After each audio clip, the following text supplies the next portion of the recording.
"You're gonna starve to death down there, old lady. And when they find you in a month, I'll already have everything."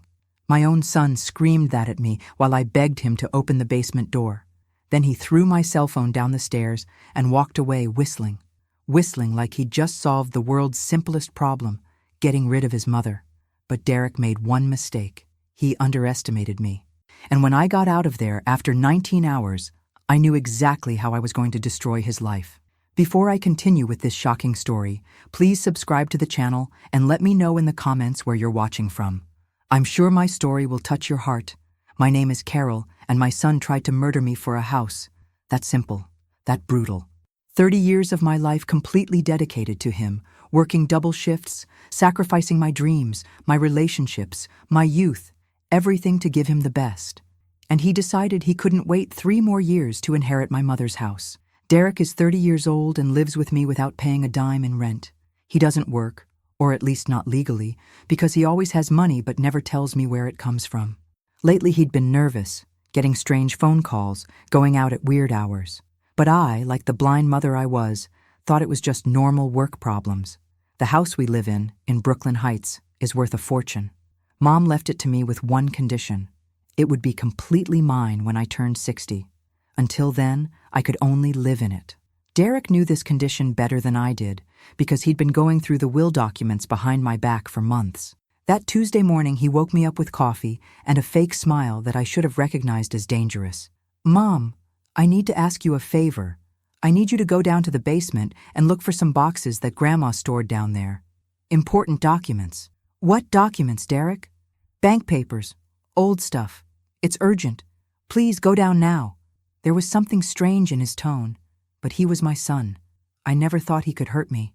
I went down to the damp, dark basement, feeling the heavy air against my skin, the smell of mothballs and stagnant time. I was searching through dusty boxes when I heard his footsteps running through the house, the brutal slam of the door, and the key turning twice in the lock. In that moment, I knew my life had changed forever. "Derek!" I screamed like a madwoman, pounding on the door until I bled. The sound of my fists against the wood echoed in the basement like war drums. "Mom, listen carefully," he yelled from upstairs, and his voice was no longer that of my little boy. It was cold, calculated, unrecognizable. "I've been asking you for months to transfer the house to me, to do the paperwork, but you keep up with this story about having to wait until you're 60. Those are the terms of your grandmother's will. I can't change them."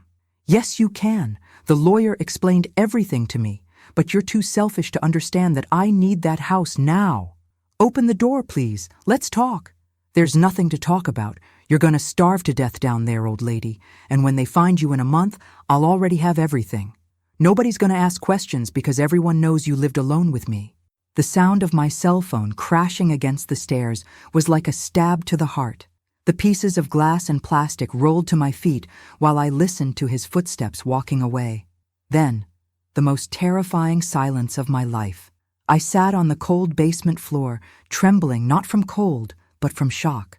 My son, my only son, had just signed my death sentence, and he had planned it all. The loving coffee, the fake smile, the excuse about the documents. The first few hours were pure desperation. I pounded on the door until my knuckles bled, screamed until I lost my voice, looked for any tool that could help me get out.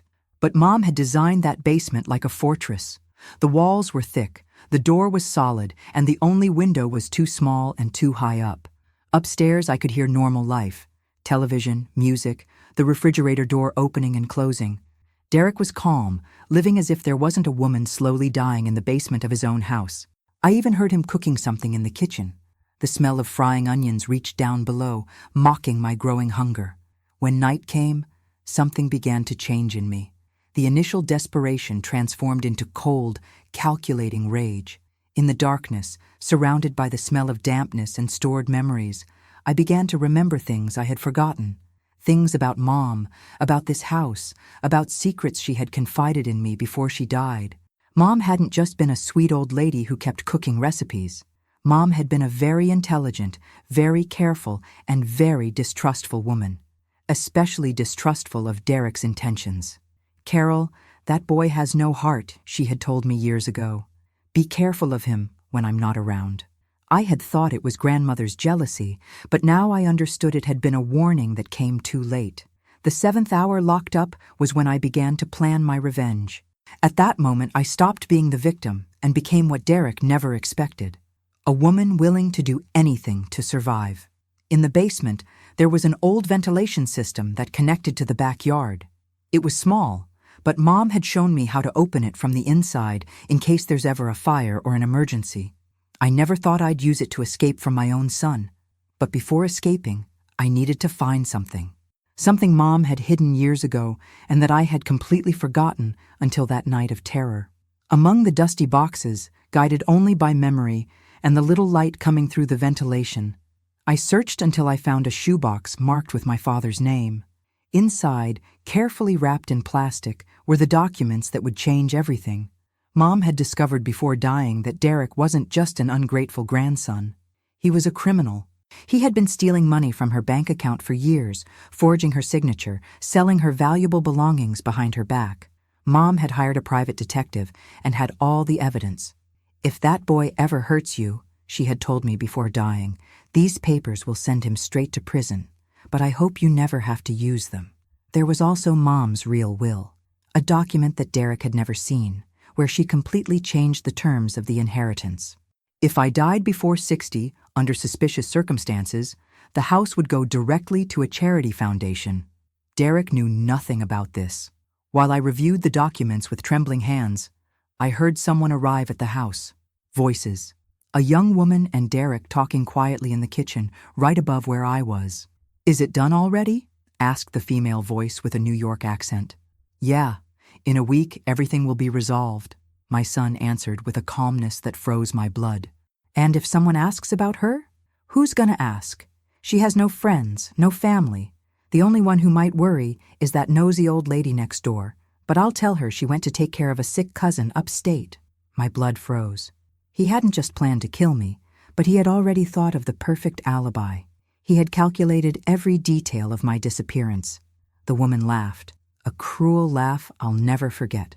"Well, when we have the house, we're gonna live together." In the end, everything worked out perfectly. Your mom was always an obstacle to our relationship. That's when I understood everything. Derek wasn't just killing me for the inheritance. He was killing me to start a new life with his girlfriend. A life built on his own mother's corpse. The woman had been the mastermind behind the plan, manipulating my weak and greedy son. "How much longer?" she asked. 3 or 4 more days. Then I'm gonna find her dead and we'll put on the whole grief show. Funeral, tears, everything. Perfect. And then we sell this old house and buy something modern in Manhattan. Hearing how they planned my funeral while I was alive gave me a strength I didn't know I had. But they didn't know who they were messing with. They didn't know the Carol who had survived poverty, her husband's abandonment, years of double shifts to support an ungrateful son. I waited until 3 in the morning. The house was in complete silence. Derek and his accomplice had gone out, probably to celebrate their perfect crime. Using Mom's old tools that she kept in the basement, I managed to remove the screws from the ventilation system. It was a very narrow space, but desperation gave me strength I didn't know I had. I came out into the yard like a ghost, covered in dust, cobwebs and dried blood from my wounded knuckles, but free and with the documents that would destroy Derek's life in my hands. The fresh morning air hit my face like a blessing. I didn't go to the police immediately. First, I went to Mrs. Rodriguez's house, my neighbor. I woke her up by gently tapping her window.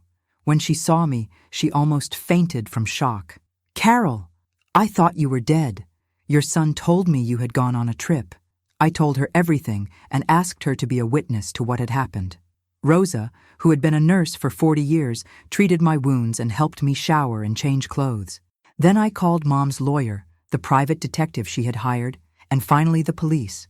But before the authorities arrived, I wanted to confront Derek. I wanted to see his face when he realized his perfect plan had failed. I returned to my house like an avenging spirit. I entered silently through the back door that Derek had left open, probably to air out the smell of his perfect crime. The house smelled different. It smelled of cheap perfume and cigarettes, the smell of that woman who had planned my death. Derek was sleeping peacefully in his bed, when I turned on the light in his room at 5 in the morning. Next to him, completely naked, was a blonde about 25 years old with tattoos on her arms. "Good morning, sweetheart," I said in the sweetest voice I could fake. He opened his eyes slowly, not understanding what was happening. When he saw me standing next to his bed, disheveled but clearly alive, his face transformed into a mask of pure terror. "No, it can't be. You were supposed to die? Was that what I was supposed to do, Derek?" The woman woke up, and when she saw me, she started screaming hysterically. "Who is this crazy woman? How did she get in?" "I'm Carol, the owner of this house, and you must be the mastermind behind the plan to kill me." Derek jumped up, stammering incoherent excuses. "Mom, it was a joke. I wanted to teach you a lesson. I never thought... Vanessa, she's your mother?" The woman looked at him with disgust. "You told me she was dead. You told me you had inherited the house. She was gonna be dead. The plan was perfect." Seeing them blame each other gave me a strange satisfaction. I sat in the chair at his desk, the same chair where I had spent entire nights helping him with his homework when he was a child. "Derek, I found something interesting in the basement while I was waiting for my death." His face paled even more. What did you find?" I took out the detective's documents and put them on his bed. "Do you recognize this? It's proof of all the thefts you committed against your grandmother for years. Every forged check, every object sold, every lie you told her." The woman, Vanessa, put on a t-shirt and looked at the papers. "You're a thief too?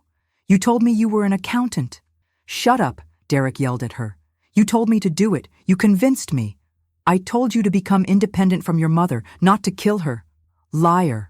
Seeing them destroy each other gave me a pleasure I had never felt. But I wasn't finished. "I also found your grandmother's real will, the one she wrote 2 months before she died, when she discovered who you really were." "What will?"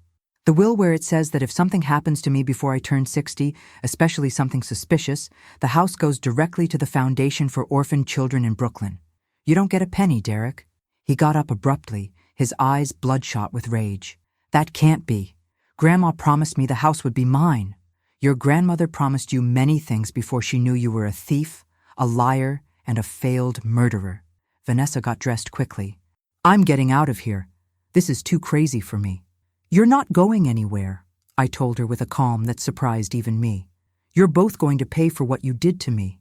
"Give them to me," Derek screamed, trying to snatch the documents from me. But I was no longer the same naive woman from 2 days ago. I stood up and looked him in the eyes with a coldness he had never seen in me. "These documents are already in the hands of the lawyer, Derek. Also in the hands of the detective, my neighbor, Mrs. Rodriguez. And in 5 minutes, they're going to be in the hands of the police." As if I had summoned demons, we heard sirens approaching the house. I had timed it perfectly. Mrs. Rodriguez had called the police exactly when I had asked her to. "No, it can't be." "You betrayed me!" Derek screamed. The irony of his words made me laugh for the first time in days. "I betrayed you? Derek, you locked me up to die of starvation. You betrayed me the day you decided my life was worth less than this house." The knocks on the front door echoed throughout the house. "Police!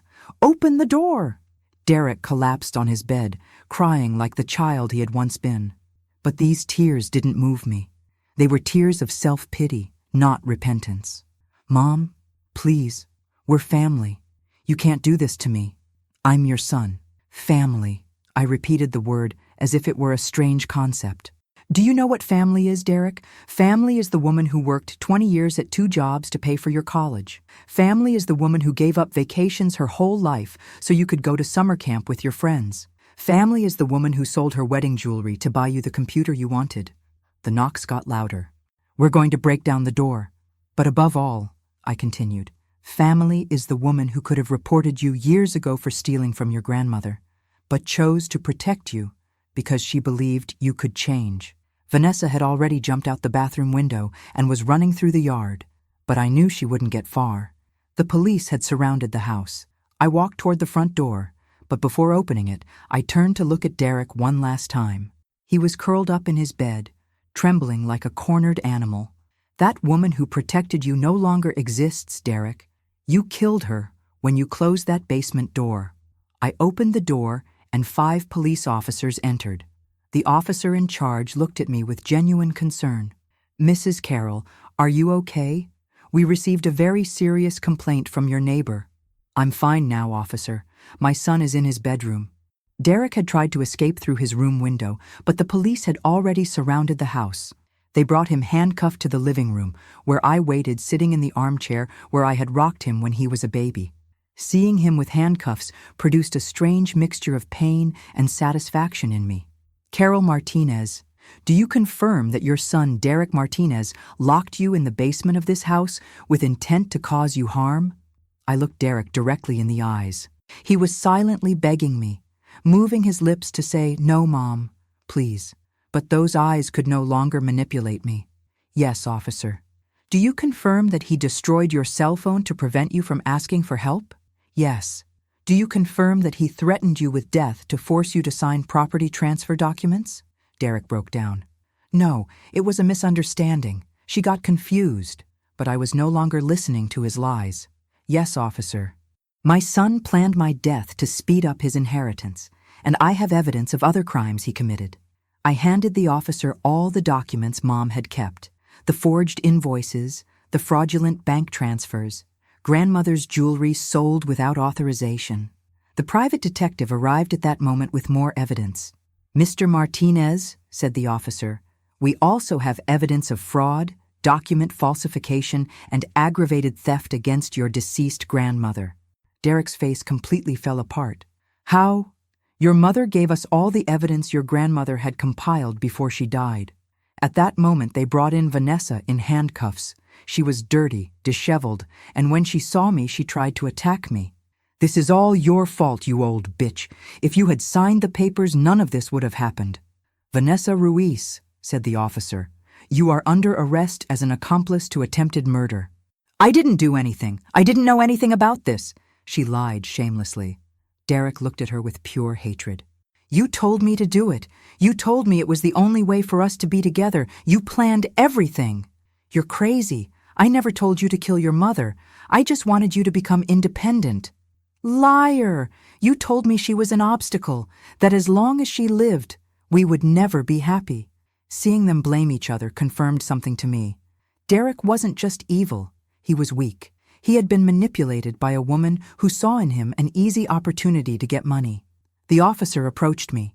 "Ma'am, we need you to come with us to complete the formal complaint and have a doctor examine you." "Of course, officer." As I left the house, Derek shouted at me from the police car. "Mom, you can't do this to me. I'm your son. I'm all you have in the world." I stopped and approached the car. Through the window I told him the words I had rehearsed during those 19 hours in the basement. "Derek, you stopped being my son when you decided my life was worth less than a house. And for your information, you're not all I have in the world. Now I have something much more valuable, my dignity and my freedom." The car drove away, taking the 2 people who had planned my death, and I stood on the sidewalk of my house, breathing the fresh morning air as if it were the first time in my life. Mrs. Rodriguez approached and hugged me tight. "Carol, are you okay, sweetheart?" "Now I am, Rosa. Now I am okay." The neighbors had come out to watch. Some looked at me with pity, others with morbid curiosity. But I no longer cared what they thought. For the first time in my life, I only cared about what I thought of myself. That afternoon, Mom's lawyer came to explain all the legal details to me. Derek faced between 15 and 20 years in prison for the multiple crimes. The house was completely mine, without conditions, and I had the right to sue civilly for damages. "Your mother was very wise," the lawyer told me. "She suspected something like this could happen. That's why she left all these legal safeguards." That night, I slept for the first time in my own bed, without fear. Without fear of Derek, without fear of the future, without fear of being alone. But that was just the beginning of my new life. 6 months have passed since that night that changed my life forever. Derek was sentenced to 18 years in prison for attempted murder, repeated fraud, document falsification, and aggravated theft. Vanessa received 12 years as co-author of the plan. Both appealed the sentence, but the evidence was incontestable. I haven't gone to visit him even once. Many people criticize me for this. They tell me I'm a bad mother, that I should forgive. But those people haven't felt what it's like to sit in a cold basement waiting for death while the son you gave birth to plans your funeral upstairs. Derek wrote me 37 letters from prison. The first ones were pleas, then insults, then emotional blackmail, and the last ones, veiled threats. I didn't open any of them. I burned them all in the backyard, and their ashes were carried away by the wind, along with the last remains of the blind love I had felt for him. The house is still mine, completely mine. There are no longer conditions or deadlines, and I've decided what I'm going to do with it. I'm going to sell it in 2 years and move to the coast, to the Outer Banks in North Carolina, where I always wanted to live. A place where I can see the ocean every morning and remember that life is bigger than the pain others can cause us. With the money from the sale, I'm going to open a shelter for women who have suffered domestic violence, because I realize that what Derek did to me was also domestic violence. And there are many women who need to know that it's possible to survive the betrayal of the people we love most. Sometimes I wonder if I could have done something different to prevent Derek from becoming who he became. But after much thinking and several sessions with a therapist who helped me process everything, I came to a conclusion. I gave him love, education, values, opportunities. What he did with all that was his choice, not my responsibility. My life now is completely different. I live alone, but I don't feel alone. Mrs. Rodriguez comes over for coffee every afternoon. I've made friends in the church knitting group. I'm even dating a very gentle man I met at the neighborhood grocery store. His name is Robert. He's a widower, has 3 children who adore him, and he treats me like a queen. When I told him my story, he didn't judge me. He just said, "Carol, you did what you had to do. A son who tries to kill his mother doesn't deserve that mother's forgiveness." Last week I turned 58. Robert organized a surprise party at his house, with his children, his grandchildren, my new friends. I hadn't celebrated my birthday in over 10 years. Derek always forgot the date. While I was blowing out the candles, I thought about those 19 hours in the basement. They no longer give me fear or sadness. They give me strength, because they were the hours when the naive Carol died and the Carol who isn't afraid of anything or anyone was born. Life after 50 can be beautiful if you learn to value yourself above anyone else, even above the children you gave birth to in pain.